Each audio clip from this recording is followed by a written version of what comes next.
Thank you, Emil. Good afternoon, everyone. Okay, I see just one video. If you can, if your bandwidth allows, could you please switch on your videos? Okay, thank you.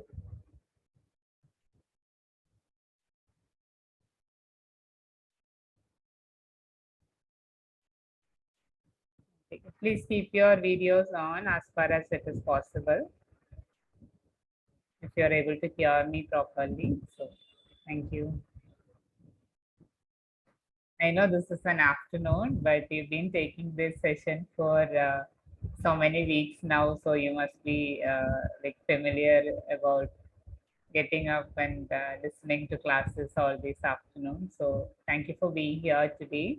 I just wanted to start with asking about uh, your experience on disability. Today we are going to talk about people with disabilities. So how many of you assembled here? We have 30, so maybe 27 of you are participants. So you can tell me about whether you have ever had any personal experience on disability, whether you have a disability or anybody who's close to you in a family or in a friend circle who's having a disability.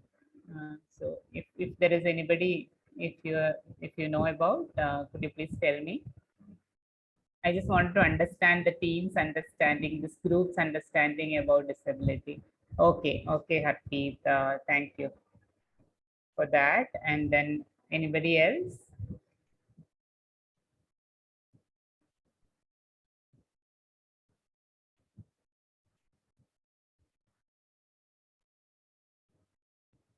Whether you know of anybody in your close.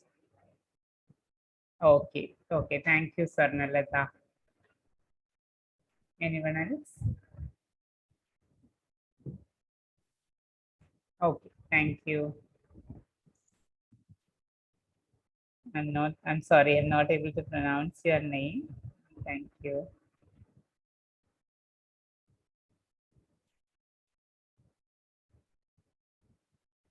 Okay, thank you, Amalraj.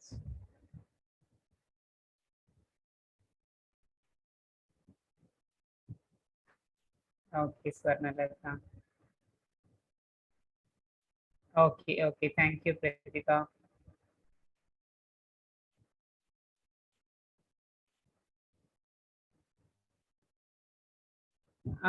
No, yeah.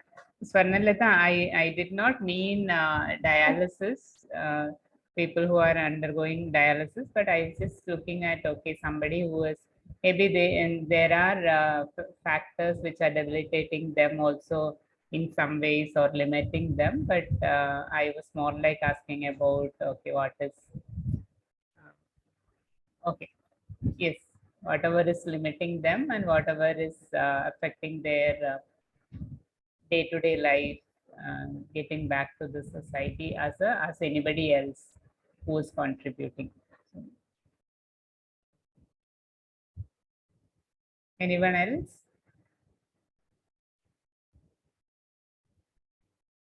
So can any one of you tell me about, okay, what is it to be in that position? Maybe to, like you have said that, okay, Amalraj has a brother who is polio affected, and Pratibha, okay, not Pratibha, Swarnalata, what is Swarnalata's name? Sorry. Okay, Harpreet said son is dyslexic. So, any, like, how is it to work with people with any disability?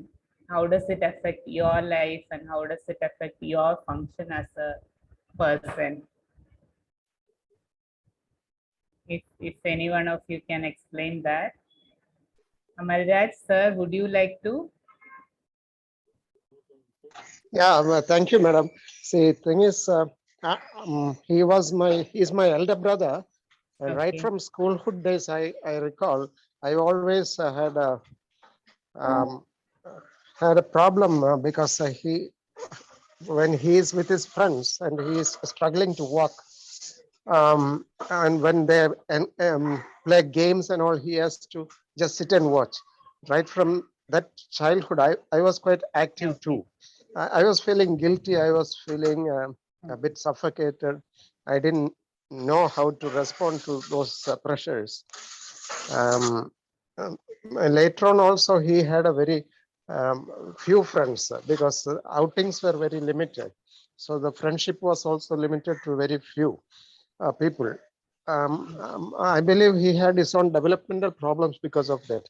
And we were in no way in a position to counsel him. We were not of that kind of social strata. Okay. So I even now when I feel about it, he has lost his childhood a bit. He has lost his youth a bit. That's all I think. It's a Okay. scar on me in my mind. That's all I wanted to share, man. Okay, okay. Thank you. Thank you so much, sir, for opening it up. And I know it's a part of you which is always struggling. Even now, I can see that. And thank you so much for doing that. Okay, so I'll just go with my PPT.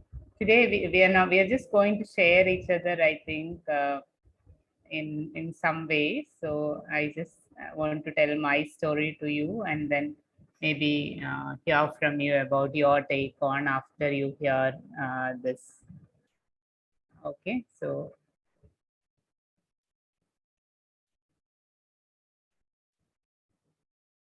okay, so at least some of you have some experience on people with disabilities. So we are going to talk about disabilities in uh, detail today. So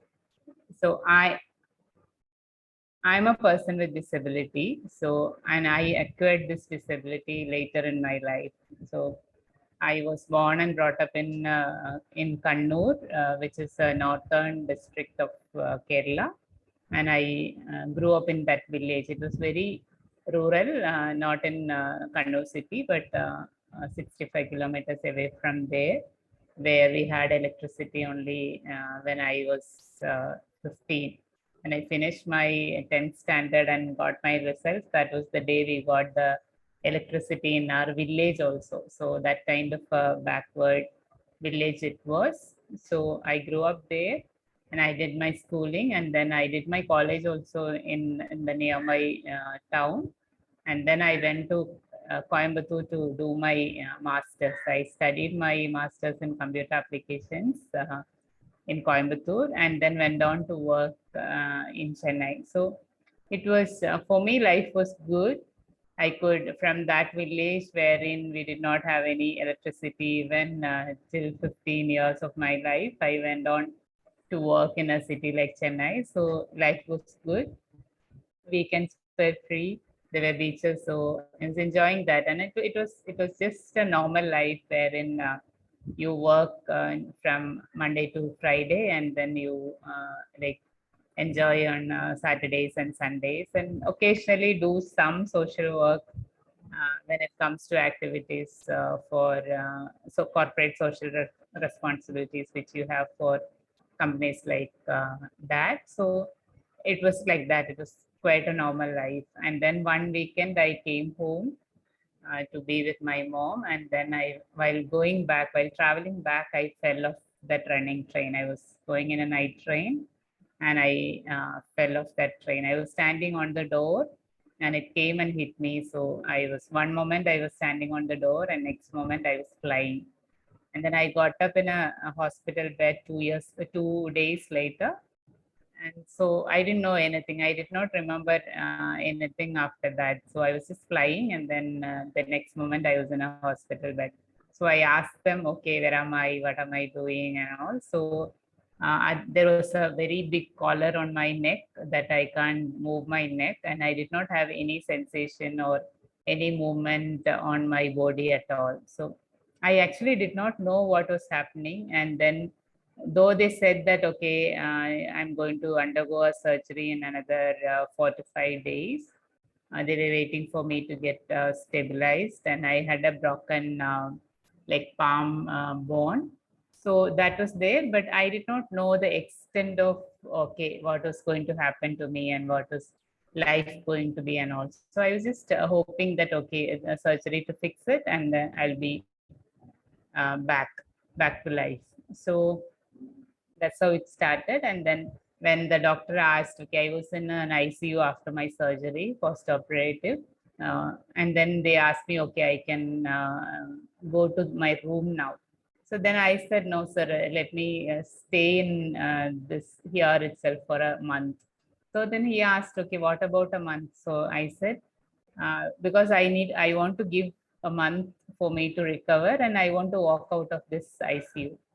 So that is how my thought process was at that time. And then he said, he somehow convinced me. He said, okay, but you have your family there waiting, or they were here all these days waiting for you. And so now maybe you will be better if you are with your mom and sister, and there is other relatives also there.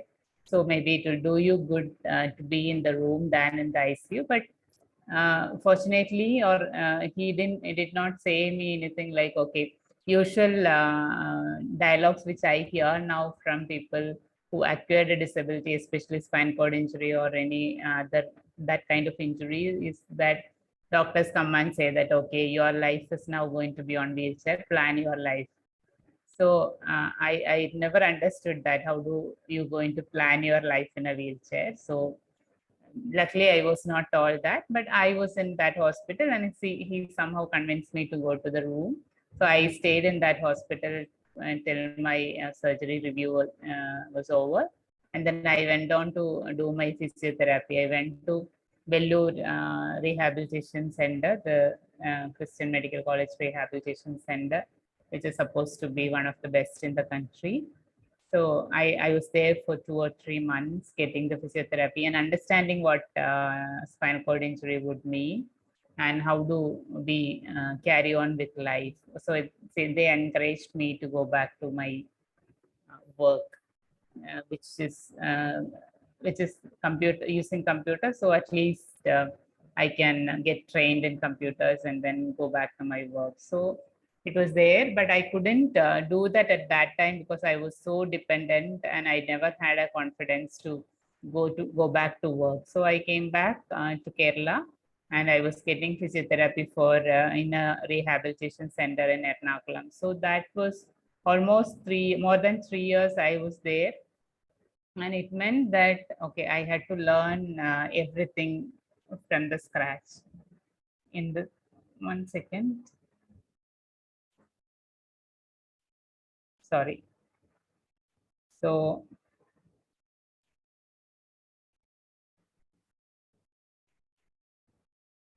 that meant that I had to learn everything from the scratch. Like I had to learn to hold a pen and write again from the alphabets, because the pen, the way I hold the pen, that never worked again. So I don't have any movements for my fingers. So I can't hold it very tight. So I had to try different types of pens, different types of holding it, and how do I hold, and then how do I keep writing, and then maybe the improving the endurance. How much can I write in one go? Whether I can write one word or one page or the whole of an article, or what I can do. So it was learning about that, and then learning about how do I put my signature again, and then about using my computer. How do I, and then learning about how do I eat with a spoon, because I know I could no longer use my fingers to and get food and eat. So it was everything. And I started with maybe some biscuits so that I can hold it and eat.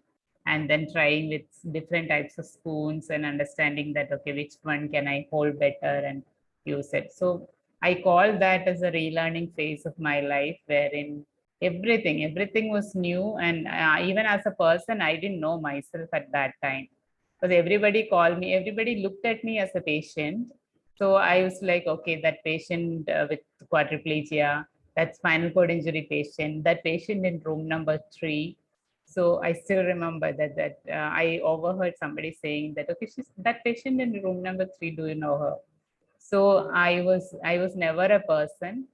So there were so many labels which I never liked, and then everybody treated me like, okay, I have some kind of an illness or a disease.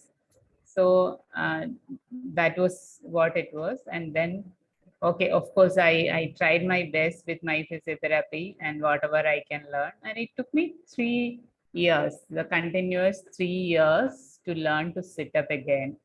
So I tried every day except for the days I had fever or I couldn't do physiotherapy because I was not well enough. Or on Sundays, usually we don't have physiotherapy. It was very brief sessions on Sundays. So except for those days, I tried continuously for 3 years, and finally one evening I got up myself and sat on my bed. I still remember that day, like mom had gone to get something from the nearby supermarket. And then actually I was lying down there when she left. And then she came back and she was looking at where my head was. And I was actually in the process of trying to get up on my own and getting and sitting up. I had reached to the bottom of the bed. So she couldn't find me and she was like, okay, shocked for a moment, where did this girl go? And then she saw me there smiling and sitting, and then that look on her face, no, that made all the difference. So it was worth trying for all these years to learn to do that. So everything was like that for me, learning new and then finding some kind of an excitement in doing that because I'm learning new things. So that's how my life went as a patient for 4 years. And then, yeah, what did I do during these days? Yeah, of course, then I, during those 4 years for me, like by end of those 4 years, I was like, okay, there are a list of things which I can't do. If I take the list of things which I can't do, list is very long. There are so many things. But then when I take the list of what is possible by me, there are some things. I can use laptop independently. I can talk to people. I can read again and I can write a little bit. So there were a couple of things which I could do. So how do I focus on that kind of possibilities instead of looking at what I can't do? And then I thought, okay, maybe there is still a way to make my life uh, worth living, because I could never call those years where I spent in hospital as living. I thought it was just existing because I did do anything at all for myself or for the society or the family. So that was just existing. So I thought, okay, I should do something. So I was trying to search for a place. So I thought maybe if I search for a place wherein I need a lot of assistance for my daily activities. I need somebody to shift me to my bathing chair and then to bathe me and dress me and maybe give me the food and then to what do you say, shift me again to a wheelchair. So everything needs help. So for me, I was thinking maybe there I should be going to a place wherein I have people around to help me with that, so that I'm not a burden to them, but I'll be a part of the group over there. But still, I can help them in turn with my computer skills and also with my whatever like education and learning I have got.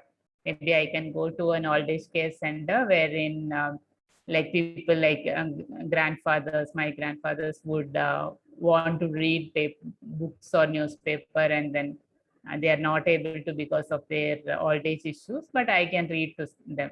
So I'll be happy and they will also be happy to have some kind of that kind of a service.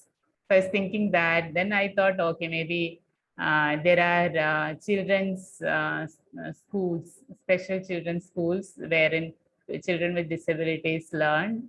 So maybe I can go to those kind of places so that I can teach them math or English. Whatever knowledge I have got, I can help them with. But in turn, there will also be caretakers there in those kind of institutions, because these children need care with physical activities. So I was just thinking where can be a win-win situation wherein I get the care which I need and then in turn I can help them. So that is how I found Pallium India. It was a long story, and so many people tried different things, and then finally there came Pallium India. I wrote to Dr. Rajagopal an email saying that, okay, I'm so and so. I have this kind of physical disability, and then I would like to volunteer at Talim India.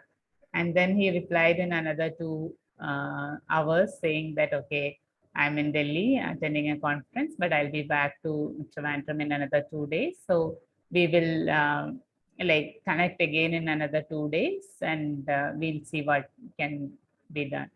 So, okay, next day I got a visit from one of our trustees who was staying in the same city of mine. So he came to see me and to talk to me about, okay, what do I can do and what is the need of Palim India. And we talked about so many things over that 2 hours. He stayed in my room in the hospital. And then we found that, okay, Dr. Rajagopal needed an executive assistant. They were looking for a person. So he thought maybe I can do that. And I also thought, okay, maybe with my I'll be able to manage his travel, his schedules and his correspondence. So I thought, okay, fine, I'll do that. So that is how I found Palim India. And then later I realized that, okay, that was the blessing in my life and maybe the best decision I have ever taken in my life. So I found a purpose and meaning for my life in coming here and working. So I'm here for the last 7 years. So for the last 1 year or 1.5 years, I've been appointed as a trustee of Palim India. So our idea was like we wanted a representation in the board who receives the care, because otherwise with all doctors or other people, there will not be any representation of the patient, people who receive care, the direct representation. I'm sure all of our trustees are conscious about that fact, but still we wanted somebody out there who can raise that voice every time, who can ensure by that way we can ensure that, okay, that voice is always heard in the top. So that was there. So I came as an executive assistant to Dr. Rajagopal, and then I started working as a project coordinator for Halfway Home, which is a project for our people with disabilities, especially for people with spinal cord injuries. It was started as a project for spinal cord injuries because that was funded by Social Justice Department at that time for people with paraplegia. So we started with that. And in fact, that was actually a reason for me to be here in Parliament also. One of my aunt who was searching for a place, she found a news in a local newspaper saying that Parliament, like Social Justice Department of Kerala is starting a new project with the collaboration of Pallium India for rehabilitation of people with paraplegic. So then she thought, okay, if there is a project to support people with paraplegia, maybe there is space for me also there, and they'll be able to support me with my needs. So that is how we thought, like contacted Pallium India, and then I came here in 2014 September, and then that project started in 2015 March. So so I started working there also, and it was kind of easy for me, and not just for me, but also for the patients who came there, because they saw me like riding in a wheelchair and not like going and standing in front of him and giving some instructions or asking them how's it to be on a wheelchair. But I really understood what it is, and they thought that, okay, maybe I'll understand better when they talk about. So they connected with me more, and then we together worked on setting up some goals, some realistic goals for their care, so that their work is improved, their physical situation is improved, and they are able to go back to the society as somebody contributing. So that's what we do at Halfway Home. Like it's about physical rehabilitation and about emotional, social, and social rehab and vocational rehabilitation also, wherein they learn some vocation so that they get some income from that, and then they overcome the stigma of being in a wheelchair and then worrying about being in a wheelchair. So they get to go into the society in a wheelchair. So these are the things which we do for that project. And then we have as you are into the 10th week of this program, I'm sure that you know the definition by this time. So the palliative care says that it doesn't end when the patient dies, it is for the patient and the family. So when patient dies, we have a bereavement support group wherein we talk to people who lost their loved ones and then help them go through that bereavement period and get back to their normal life. And we have so many people who are there in the group for many years. And sometimes we see that, okay, they come for 2 months or 3 months, and then they get another job and get back to their life because they have to work when their spouse is not available anymore to work and support the family and all. So whatever the kind of help they need, we provide them, we handhold them. So there is a group, and then we have a children's wing for that group, because children, usually what we say is like, okay, those are children, okay, and we ask them, they don't understand anything, so we just ask them to go and play. So but that doesn't happen when one of their parent die, and they have their own doubts and they have their own issues. And we have like repeatedly seen that, okay, children getting into issues when they are in adolescence, and then they get into all kind of troubles without any help. So we provide emotional support to children so that they are able to talk about what they feel, and then they get some kind of an support where they can come back to, so that when there is a trouble, when they are in a trouble, or when they are worrying about something, so at least there is an opportunity for them to talk about it and share about it openly, so that help is given. So I also work with those children, and then I really enjoy doing that, because sometimes I get a call saying that, okay, we are going for a trip. This is my first trip from school. So I'm so happy, and I wanted to share that good news with you. And then when exams comes, I wish me good luck. My exams are tomorrow, and I'm so tensed. And then when the results come, Auntie, I'm sure that I'm going to fail in the exam. I don't know what do I do. I don't want to check my results. And all crying. And after 5 minutes, results are out, and then and they get all A plus or 90 percentage of mark. And then that sharing that tension, and then the joy of like joy of the results and the achievements and all personal achievements. So that is something which actually keeps me going for sure. So, and we also talk about barrier-free environment, because wherever I go, when I find some barrier to go on my wheelchair, we talk about it and the need for an environment. So I try to do that wherever it is possible. So that's how my life goes now. So that was all about Ashla. And now when we come to disability, so maybe there are some people who already have an experience about disability, but I'm just trying to take you through the WHO definition of disability. Could you please read this? Give me a moment.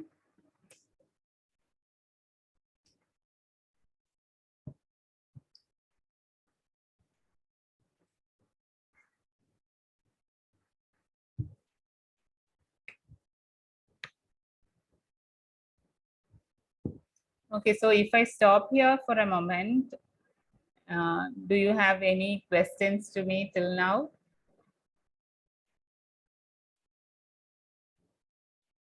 Is there anyone who want to ask anything now? You can also ask anything. We will have a time for discussion, but I just wanted to ask, is there anything before I go ahead with disability part?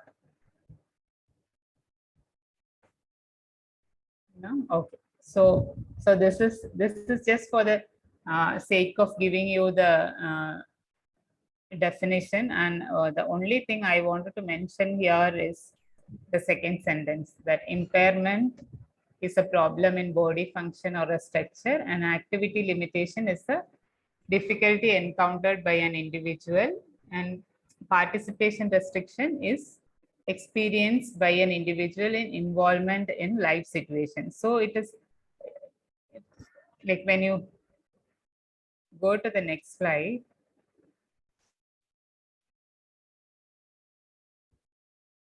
So yeah, there are three key terms there. So I have an impairment. I cannot move my legs, so I cannot walk. So that is my impairment. So is that the cause of my disability? That is not. I have an impairment, but when I have an electric wheelchair and I have somebody to put me into that wheelchair, I can, instead of walking, I can use my wheelchair and I can go to places wherever I want. So that doesn't limit me. But what limits me? It is an environment which is not wheelchair friendly, which is not people friendly, and the attitude of people. When I go outside in a wheelchair, and then who are you? Why are you here? You are not invited here. So this is the combination of these three which is causing a disability to a person. If I only have an impairment and I have all the support which I need to go out into the society, both in environment and in attitude, my impairment doesn't make me disabled. Okay, I am able enough to participate in the activities of the society. So if this is the combination of these three, which is causing a disability. So, and I see that very often in my life. I have an electric wheelchair, so as long as I'm sitting in this chair, I can be on my own. But then when I just get out of this gate and go out in the door, people shout at me asking, okay, you're going to go under the bus, just stay home. Because I can see that they're afraid of me getting into some trouble, but the kind of reaction is too rude for me to accept it. So I've had so many incidences and experiences like that. So, and it is not an isolated incident. I've heard it from so many people. And then Amalad sir also said that, okay, his elder brother did not have so many social life. He lost on that in many ways. That is quite natural that people are not included automatically into the circles many times. So, and we also see this when you have a disability. Okay, you are born with a disability. Most of the time, especially if it is a physical disability, most of the time it is about getting children back to walking. So the education is something which is compromised at that level. And at any point of time, when you have a disability, you tend to spend more because you have to maybe pay for the caregivers. You have many other needs which cannot be met otherwise. So, and you tend to spend a lot. So because of that, we see that disability is usually associated with poverty, because people get to poor life situations because when you encounter with a disability. So that was a study which was done, showed that there is a higher medical expenses and multi-dimensional poverty for people with disabilities. So yeah, when we talk about we are talking about especially about healthcare, because we are into palliative care. So what is actually stopping people to access healthcare when you have a disability? So it is accessibility, the first thing. It's difficult to reach hospitals, and sometimes it is difficult to access the hospital or clinics also. Okay, so I had to extract my one of my tooth uh, last month, and then it took. Otherwise, we can just look at, okay, which is the nearest dental clinic, and you can go there. But for me, it took a day to actually figure out where is it available, where is the clinic available, or OP available in a hospital setting or wherever, which is wheelchair accessible. So, and do they have facility inside wherein I can be shifted to their dental chair? So there were so many things to look at before I could simply go and get it extracted. So it is very difficult even for those that kind of simple things like, okay, getting my uh, eye tested and changed my glasses or my tooth extracted. These are simple things, but it takes a lot of effort and to do it. So accessibility is very difficult and high cost of transport. You can always take a bus and come to a hospital when you have a fever or when you have a toothache or when you want to change your glasses. But that is not possible when you have a physical disability. You might have to hire a vehicle or sometimes you might have to get an ambulance so that you can get to hospital. So that act as a barrier. And then, yeah, along with it, there is a poverty or financial issues. When you acquire a disability, you spend a lot during the initial time and then you don't have any money left. And then there is a high cost. You can't just go using something which is small amount. So maybe you must have seen this kind of pictures already in many other sessions you have had. So these are the kind of terrain we reach. So imagine a person, I can simply imagine myself being in one of those houses because even my house back in Kannur now is also in a very similar place like this. Now they have got road access wherein a vehicle can go in, but when I met with this accident and for those 2 3 years there wasn't one. So we had to walk through a paddy field for maybe 400 meters and get to my house, which is not accessible at all for me, for sure. So these are the kind of terrain we reach to care for people. So that would mean that, okay, they get the whatever minimum help which we can provide at their households. Okay, so what we can do in palliative care. So in countries, in developed countries, what happens is like, so you have a special wing for rehabilitation. When you acquire a disability, for example, in my case, if it is a spinal cord injury, so you get your medical treatment, immediate medical treatment and management, and you go to a rehabilitation center. You stay there for 3 months or 6 weeks or 6 months or 1 year, depending on the situation, and you come back with maximum independence possible. And then you go to a place wherein you have access to buses, you have access to shopping malls, and you have access to different places where you want to go during your day-to-day life. But that doesn't happen in India. So only those who are so lucky and those who can have lucky enough to have the money and the information goes to some good rehabilitation centers. Otherwise, people are discharged saying that, okay, go home and do physiotherapy and you will get better.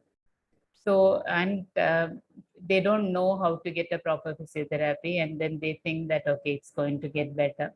So that kind of things happen in, especially in India. And I have even seen patients who got discharged with an indwelling catheter, but they did not know that it has to be changed every month. And I myself, I still remember, I didn't know anything about my bowel management when I was discharged from hospital. And I had a constipation of almost 6 to 7 days before I reached out to our doctor, because for me it was so embarrassing to be going and talking to a doctor saying that, okay, my bowel, there are no more moments in my bowel. So I waited and waited and waited, and then finally I faked a headache, saying this physiotherapist saying that I want to see the doctor uh, for my headache. And then he actually came to the corridor. We were all waiting for physiotherapy and getting out of physiotherapy. And then he came to the corridor and asked me in front of everyone that, okay, what happened? I heard that you're having headache. So it was so embarrassing and a traumatic situation wherein I had to explain to him. And then I somehow told him, okay, I'm not having a headache and this is my problem. got the medicine, but still, even today, I remember that incident in my life. That would mean that it will stay in my life for some time. So it was so embarrassing. So people, we don't get proper rehabilitation, and we don't get proper healthcare in India after a disability. So we need that kind of a facility here, and of course, the best thing is to have best rehabilitation centers everywhere possible. But until that is ready, palliative care should include people with disabilities, so that when they have this home visits program, when you have wherever it is available, so these people can also be cared for. And actually, and luckily, palliative care in Kerala, which is actually talked more about, we include people with disabilities, and it was there from the beginning. So almost all the palliative care centers in the state includes people with disabilities, and there are some institutions, they do a very good work with both with rehabilitation and reintegrating people back to the society, like getting them a vocation, taking them to recreation, and helping them to be active members of the society. That happens. So that should be there everywhere in India, so that people can have it and access it. So what can we do as palliative care providers? So maybe we can sensitize ourselves to specific needs, issues, and challenges of people with disabilities. And yeah, what we forget very often is like we forget the person when they get a disability. It is always a quadriplegic and blind, deaf, whoever it is. So there is a label to that person, and then they are not treated as a person. So people ask me, the moment I meet even strangers or strangers, when I meet people, there are a lot of people ask, what happened to you? Even before they ask for my name, they want to know what happened to me, how long it was, and then how many treatments did I try? Did I try Ayurveda? There is a good doctor there. He's so famous in getting people walking. So did you try that? Did you try this? And then how do you take baths? And is that a question you ask to somebody whom you met for the first time? So like that is something, as a responsible individual, that is something which we can teach ourselves, to treat people with disabilities as anybody else, and then ask them the questions you would ask somebody else without any disability, and then ask for their name and then treat them as a person. So that is something which we can do, because it is not entirely our fault. As a society, we've not been given an opportunity to learn about it. Maybe as a children we did not learn. There is nothing in the school which is talking about how do you include. Only very recently that schools are including people, children with disabilities into their spectrum and all. So otherwise they were all into a different school system, so that they don't get to mingle with each other. So, and then these are all coming from my experiences mostly, because I have seen it mainly that people talk to whoever is coming with me, and they never see me. They just talk to them. And then I have had one instant wherein an elderly lady, I was just walking with my friend, were going for an evening walk, and then she asked him, okay, is she just physically disabled, or having any issues with intellectual disability, or is she having any mental issues, is what she asked exactly. So, and then he said something like, okay, she talks, so maybe you can ask her. So, but then that question struck me a lot. We associate any kind of disability with all other disabilities. When you see somebody in a wheelchair, you assume that, okay, all people assume that, okay, there is a mental or intellectual disability also. So things like that happen. So maybe you can see how that person responds when you talk directly, and then if they need help, there'll be people. So it the same way that, okay, you go to a place where you don't know the language, and then you get somebody else's help if needed, or if you know the language, you communicate. So you don't have to actually worry about talking directly to that person. Okay. And then, yeah, of course, always assistive devices, whatever people use, be it a cane or be it a crutches or be it a wheelchair, it is part of who we are, and it is part of um, how we take ourselves to a place. So don't touch or move without any without asking for their permission or without getting their consent. So people come and like, they just try to push my wheelchair. I've had this experience many times. My wheelchair, when I operate it on battery, it is actually in a locked situation for uh, pushing manually. So it weighs around 43 kg, and I'll be easily 60-65 kg. And then people trying to push so hard, this more than 100 kg, and then saying that, okay, what can I do? Shall we push you? So you want to, people are so desperate to help when they see somebody with a disability, and then they try whatever they know, that is by pushing the wheelchair. So but that is not required. And like people usually when they are encouraged, they ask for help. You can just say that, okay, if you need any help, I'm here, please do ask me and I'm happy to help. And that will be there, and I'll be happy to ask you, and I'll be so grateful that you are there for me, and I ask for any help which is needed. Okay, yeah, this I have already said. Talk to them as you would to anyone. You can ask me any question you would ask anyone when you meet them for the first time. And when we are in good company, when we know each other well, if you want to ask me, okay, what happened to me, or how do I take it, and how do I feel about being this, I'll be more than happy to talk, because that depends on how we connect to each other, but not as a stranger, not as a first date, to anyone, please. Yeah, this is one thing which we need to remember, especially in our healthcare, because when it comes to taking decisions on health, also this affects a lot. When you want them to take something, you see that a lot in diseases also. It is something which is very similar. The moment you get the disease, you're not there in the picture. You're talked about, not you are talked to.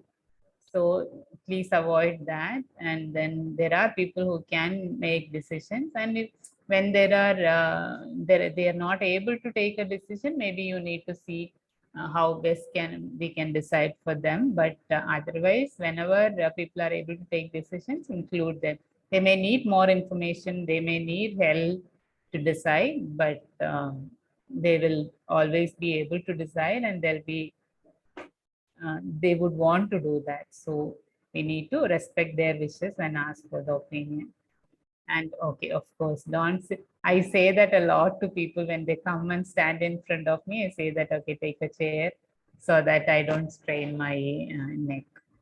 So, and not just straining my neck, but for me, when I have to look up and talk to somebody, it is like, okay, they're standing somewhere up there and I'm sitting here. So that is very difficult to do on a daily basis. Yeah. Anytime when I'm sure that we all would want to help people, and that is because we really want to help. But still, without knowing how to help or what to do, what is helping and what is not harming, you cannot be of good help. So ask before you try to help. Okay, yeah, this is something which I always like to tell people, because yeah, it is not about, okay, you all people and then me, but it is about all of us together, because we all live in same society, same community, and we have to help each other, and we all help each other, and we coexist here. So it is always us, and it is not all people with disabilities at one end and all able people at another end. It is not them and it's and you, it is all of us. Okay, and I'm not, can I have a volunteer to read this? Anyone?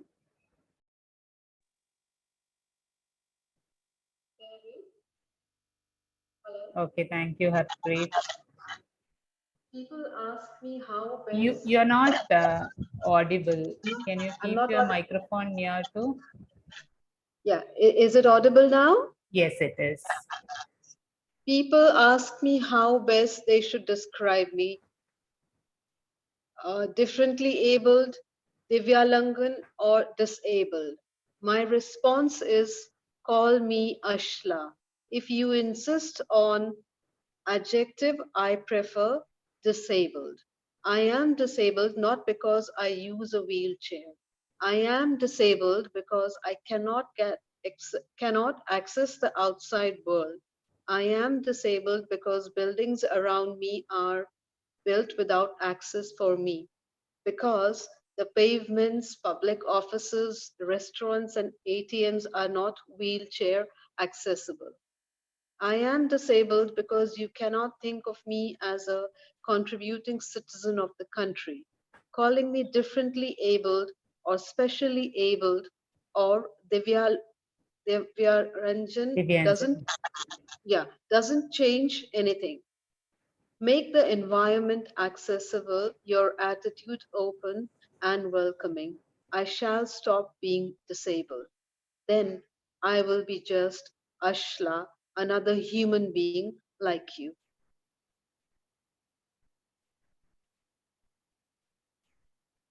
Okay, so that was something which I wrote long back, but I thought maybe that still holds some value. That was something which I wanted to tell people when they all these issues about how to describe people and how, whether you would like to be called differently abled, or the new name came and saying that Divya and said we don't have any divine abilities, or we don't be divine because we have a disability. Please don't expect me to do that. I feel anger, I feel frustration, and I feel everything just like you all do, and I'm just an ordinary human being. Just because I have a disability, you can't call me Divyanjan. And just calling me Divyanjan will not make a difference at all in my life, except for making it more miserable.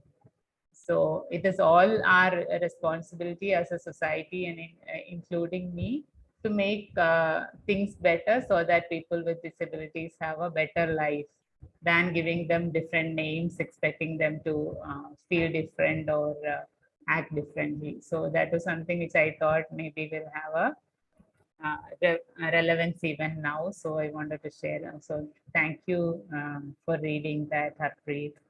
So I'm very stopping here, and I would love to hear from you all, please. So you can ask me anything, whichever, whatever, on basis based on whatever I have talked. So please have a discussion.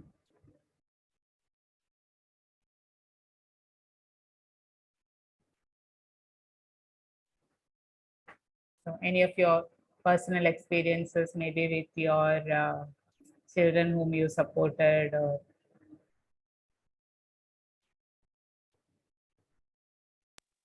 Can I talk? yeah, sure, Harpreet. Yes, so as I said, my son is a dyslexic child. He's grown up now, but the time when I found out that he has an issue is the time that my whole life changed. And so I had to give up my work because he was very there was a need for someone to be there with him 24/7, and I decided that I might as well be the person to do that than to have anybody else help me and assist me with that, because I have a background in human development and family studies, wherein children with special needs is something that we've studied about. And so I just thought that there's nobody better than me, one because he's my child, and two because I'm qualified enough to do it. And so yes, it's been a roller coaster ride for me and for my son, but we worked really hard, and today he is an artist. And yes, of course, but what happens is there are certain things that, like you said, work. Well, he can work, but being fully, in an occupation where he's employed, there are issues of self-esteem, and there are issues of confidence, and those are the things that he still needs to work. And as you mentioned, um, people don't look at people in the same in an equal manner, so there is always this thing of someone is up there and someone is at a lower level, and those are the issues that he is facing today. And I hope that as he keeps evolving as a human being, that he can overcome these challenges and lead an as normal life as everybody else. Thank you, Harpreet, for sharing that. And yeah, and it is not just about like, as a society, we have a responsibility to have that kind of an environment built in.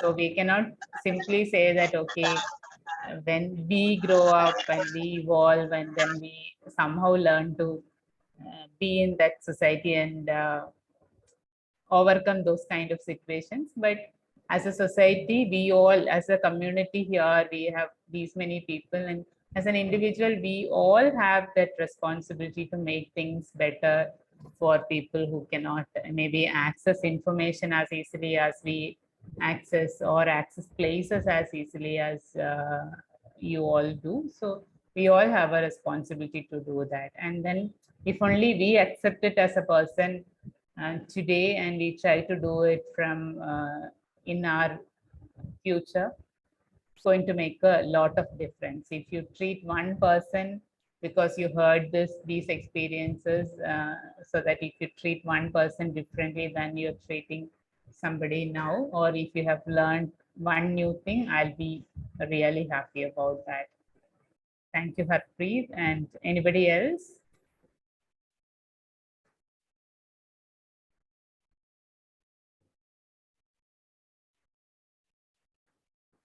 Someone who learned something new today?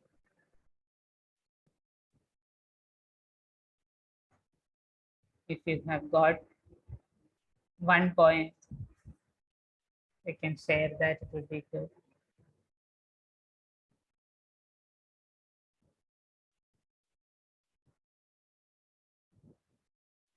It would be really good if you can speak up, because it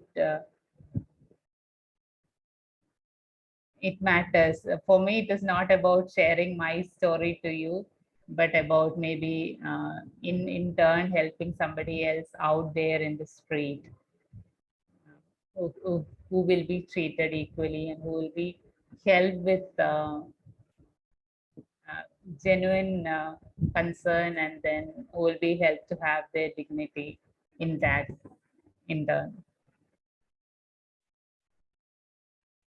Okay, so there is one question. What were some of the most difficult challenges that you faced during your 3 to 4 years of physiotherapy, and how did you cope with that? So, uh, yes, it was very difficult learning things from the scratch.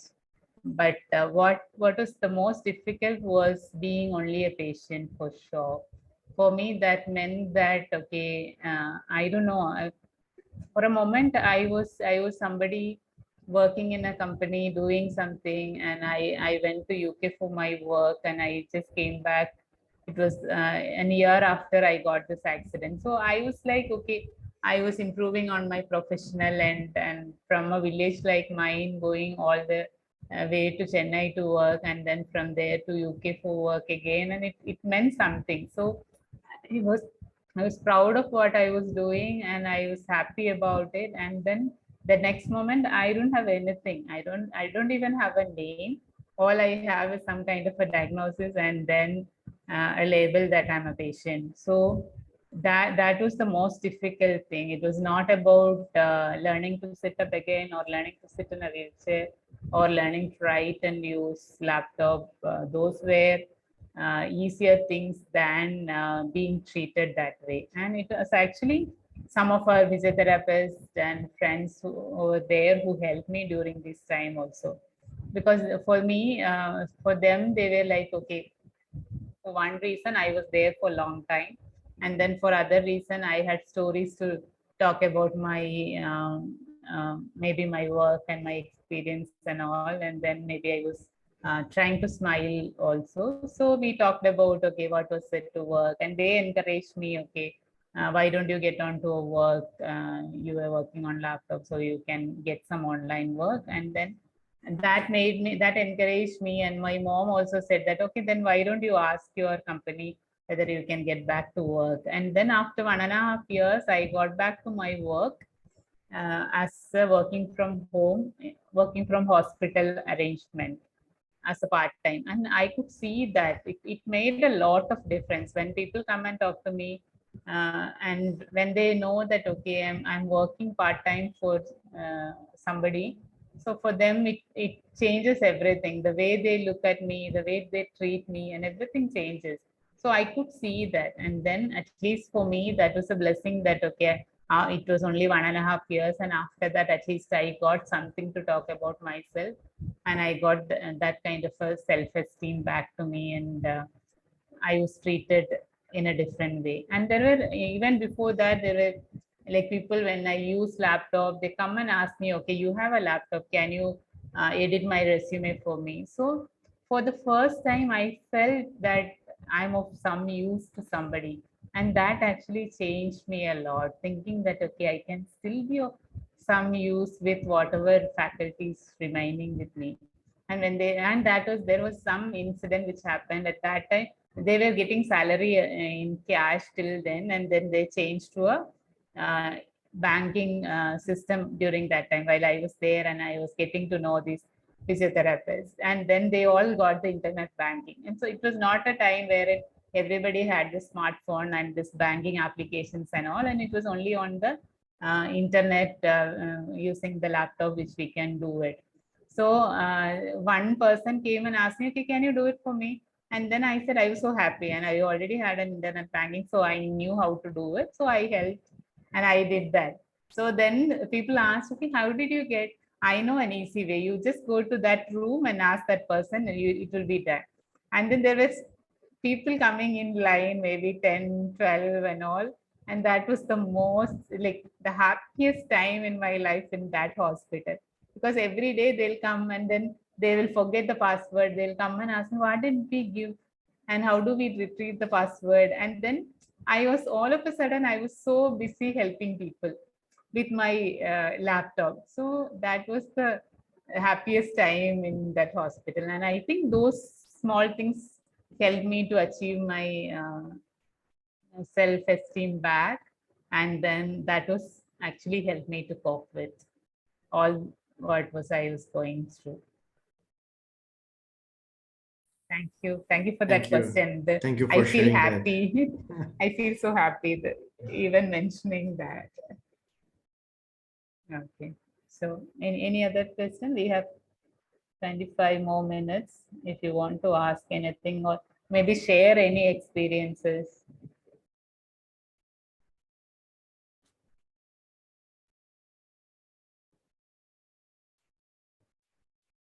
Did any of you like get scolded by somebody for trying to help them? I've heard of that also. You go, you really want to help, and you're so genuinely caring, and you are trying to go and help somebody, and then I didn't ask you for any help. Why are you helping me? I've heard of that situation a lot. Have you, any of you had that kind of an experience in your life?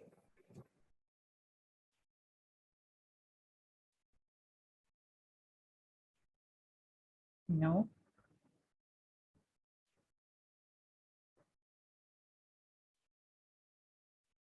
Thank you for that smile, Dr. Shaidur. Actually, I scolded someone, when I feel something difficult, but I don't. Okay. Okay, fine. I saw you smiling. Asla, I want to ask you a question actually. Ah, There is need some aspiration to move out, move forward in your life when you feel disability or difficulties, and you share there's small things which makes you happy and that's make you move forward. And I also want to know from Harpreet, listen from Harpreet, what are the aspiration actually that's make you to move forward? so it was not any dream, any big dream or anything. The only thing which I wanted at that time was like I didn't want to merely exist. I want to be of some use. So I never mind whether it was to read books to elderly people or help with math or English to small children. Whatever it was, I want to be of some use, and I didn't want to be lying down all day in my cot.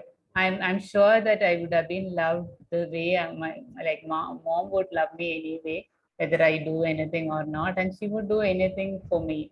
Like there will be a TV in my room, I can watch it all day, and whatever care I need, I would get it. But I could never call it as a life. It will only be an existence, and I didn't want to do that. So that was the only thing which actually drove me during that time. I wanted to be of some use. I don't know what, I didn't know what yet at that time, but for some use to somebody put in so that I'm not just existing. So that's what something which made me do this.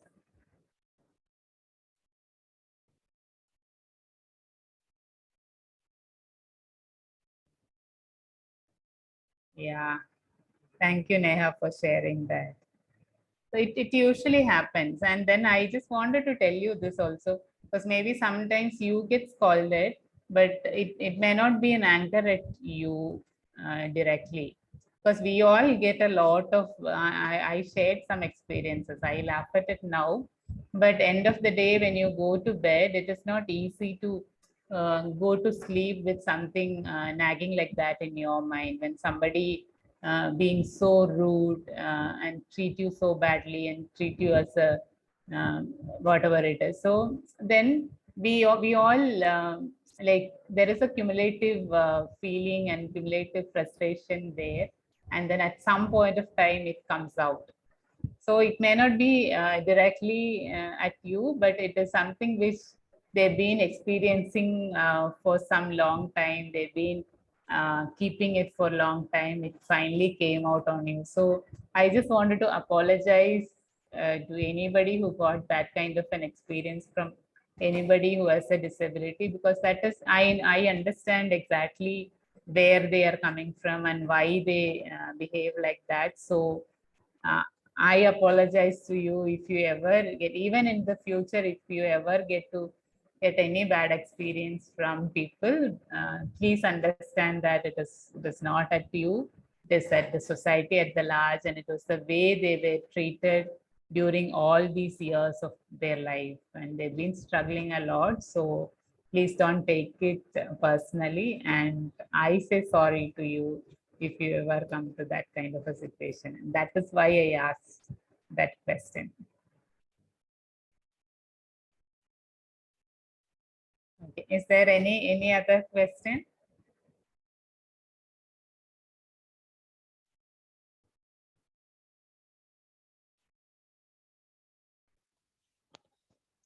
Hello, Amalraj here.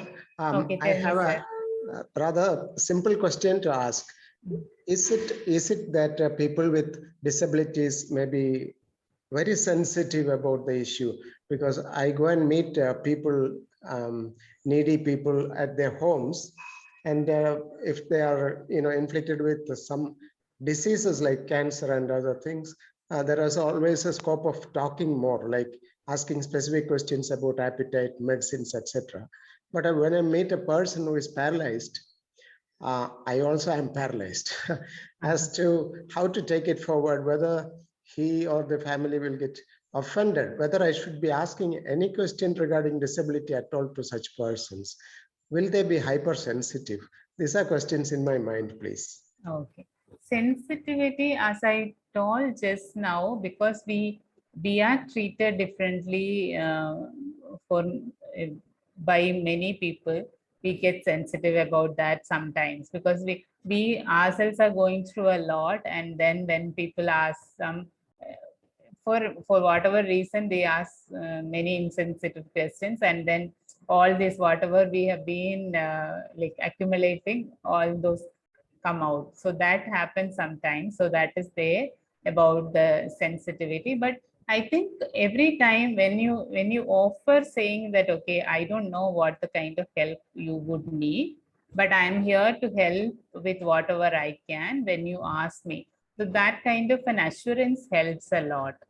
When you say that, okay, then they feel confident about, okay, I need this thing. Because at that time what happens is, like, you are not assuming, and you are not just going and trying to do something for them, but asking them or telling them that, okay, if there is any need, I'm here. So that kind of an assurance help. And always and it is in the way we treat. When we have that in our, we always sense that, right? When somebody, even you must be knowing that if somebody is treating you with sympathy for some reason, you would sense it. Whether it is an empathy, whether it is love, whether it is sympathy, we are able to sense that somewhere inside us. So when you treat people with respect and keep their dignity up and treat them with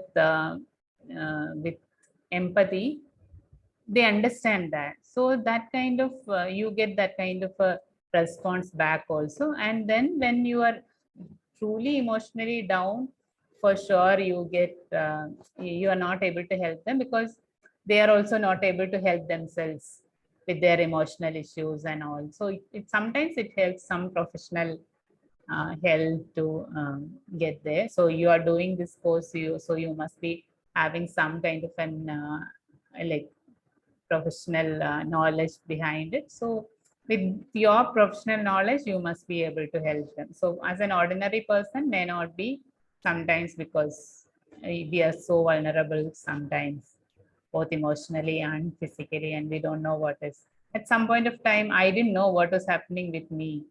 So it was like, it was so difficult. People are helping me with all my daily activities. Somebody is bathing me, somebody is cleaning me, and it is very difficult. And then you don't know what is happening. You stay in that bed, and then people are talking above your head. You don't understand what it is. At least sometimes, and I got lucky once or twice that, okay, those doctors spoke only English, and then because I knew English, I got to communicate with them than people around me. So that was some lucky part of my life also. So that is so frustrating when people talk about you and not to you. So when you do that directly, I think things change. Thank you. Thank you, Ashla. So Neha, okay, change.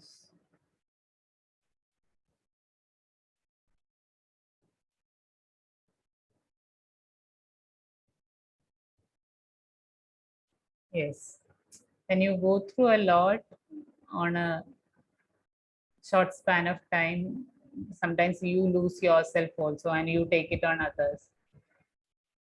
Sometimes it's very difficult to be around. And then with physically disabled people, caregivers are struggling a lot. My mom, until she came to palliative care, she was never acknowledged. She never had a name. Nobody asked her. It was only after coming here, because Dr. Rajagopal, you asked what is your name, age, and then do you have any health issues, are you on any medication. And that touched me, because till then, when she had like, maybe she had fever or giddiness sometimes, and that was treated. And she had dengue fever once, and she was admitted.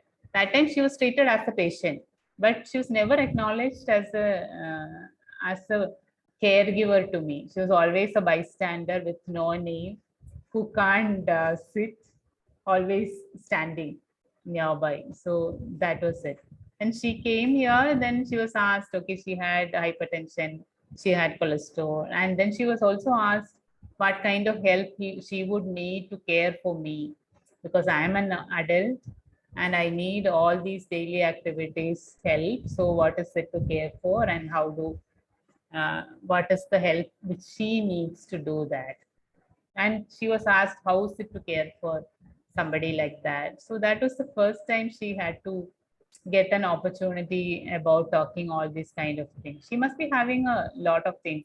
One day her daughter was like, so they're working somewhere in a city, and then next day morning she is all to you like a newborn baby without able to do anything.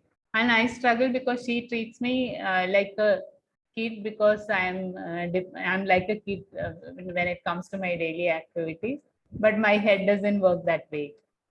I think, and I see things in a different way as a grown up woman, but my physical needs are so like dependent. So we all struggle, and then people need help during those times, help from professionals like you to go through that also. How to resolve that kind of conflict? How do you actually empower people to have be more help? How do you help the patient to understand what kind of situation he or she is going through, and accept that, and then be good to people? When we talk about people about that, they come back and say, I feel so guilty that I got so angry at my mom. Those are the kind of conversations I have with people here who are having quadriplegia or paraplegia and all. So they say that, but they're not able to accept that in front of their parents, because they don't feel up to it. Even when I fight with my mom, it's very difficult to go back and say sorry, mom, I did this because of this, or that is sometimes difficult. But for me to tell somebody else that, okay, I feel so bound for her, she didn't do anything, she was just trying to help me, but I got so angry. So accepting that and sharing that with somebody, and trying not to repeat that again, is easier when you have that kind of a confidence in somebody who's sitting next to you, that you can share that kind of things. But it's sometimes it's difficult to go back and say, oh, I'm sorry, I did this. So people whom you are going to see may also need that kind of help, both from the caregiver's end and from the patient's perspective.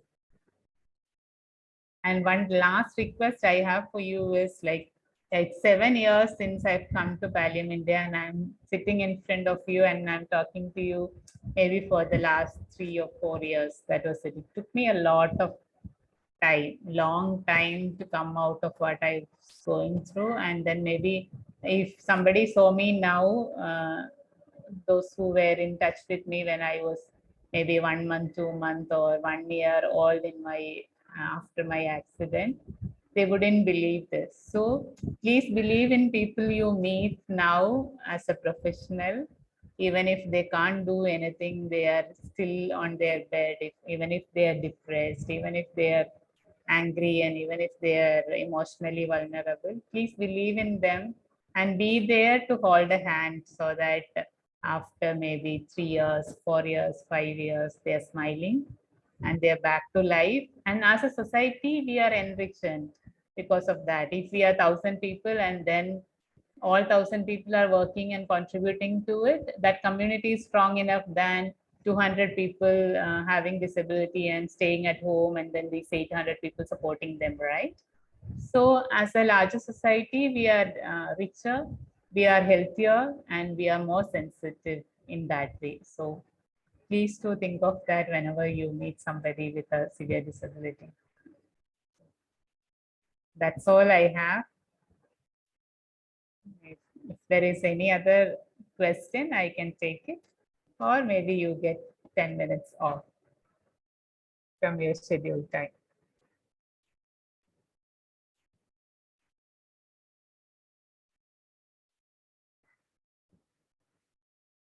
Okay, then Emil, I think I'm done. And if you ever want to ask anything, any questions, or maybe to understand more about something, or need help with some people with disabilities in any way, maybe you can connect with me through Vaishnav or Emil. Or I'm not sure whether I'll be able to help in all possible. I'll try my best to help in whatever possible for me, but let's see, maybe. So, ML, back to you. Thank you, ma'am. Thank you for such a wonderful session. It was so great of you that you shared your life experiences to enlighten us and gave us a glimpse of the difficult transition you went through. We also got to learn a lot about importance of palliative care for